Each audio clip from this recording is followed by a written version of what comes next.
തൃശൂർ പെരുമ്പിലാവിൽ പോലീസിന്റെ സാഹസികമായ കഞ്ചാവ് വേട്ട. സിനിമാ സ്റ്റൈലിൽ വാഹനം പിന്തുടർന്ന കഞ്ചാവ് സംഘത്തെ പിടികൂടി. കുന്നംകുളം സ്വദേശി സനൽ, മലപ്പുറം സ്വദേശി മുബഷിർ എന്നിവർ പിടിയിലായി. MS ലിഷോയുണ്ട് വിവരങ്ങളുമായി.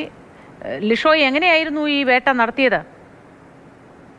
പോലീസിന് രഹസ്യ വിവരം ലഭിച്ചിരുന്നു. ഒരു മാരുതി സ്വിഫ്റ്റ് കാറിൽ കഞ്ചാവ് കടത്തുന്നുണ്ട് എന്നുള്ളത്. ഇതേ തുടർന്ന് പോലീസും ഡാൻസ് ഓഫ് സംഘവും ഇവിടെ പരിശോധനയ്ക്കായി എത്തി. പക്ഷേ ഈ പോലീസിനെ വെട്ടിച്ച് ഇവർ കടന്നു കളയാനായി ശ്രമിക്കുകയായിരുന്നു. ഒടുവിൽ പോലീസ് ഈ സംഘത്തെ പിന്തുടർന്ന് നേരെ പോലീസ് ജീപ്പ് ഈ വാഹനത്തിന്റെ മുന്നിലേക്ക് നിർത്തുകയായിരുന്നു. പക്ഷേ പോലീസ് ജീപ്പ് ഇടിച്ച് നേരെ മുന്നോട്ട് വാഹനം എടുക്കാനായി ഈ സംഘം ശ്രമിച്ചു.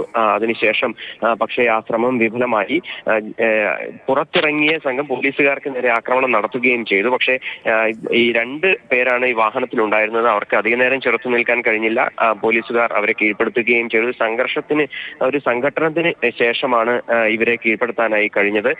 2 പേരാണ്. കുന്നംകുളം സ്വദേശിയായ സനലും അതിനോടൊപ്പം തന്നെ മലപ്പുറം സ്വദേശിയായ മുബഷീറുമാണ് ഈ കാറിൽ ഉണ്ടായിരുന്നത്. ഇവരുടെ കാറിൽ നിന്ന് ഏകദേശം 40 കിലോയോളം കഞ്ചാവാണ് പിടികൂടിയിരിക്കുന്നത്.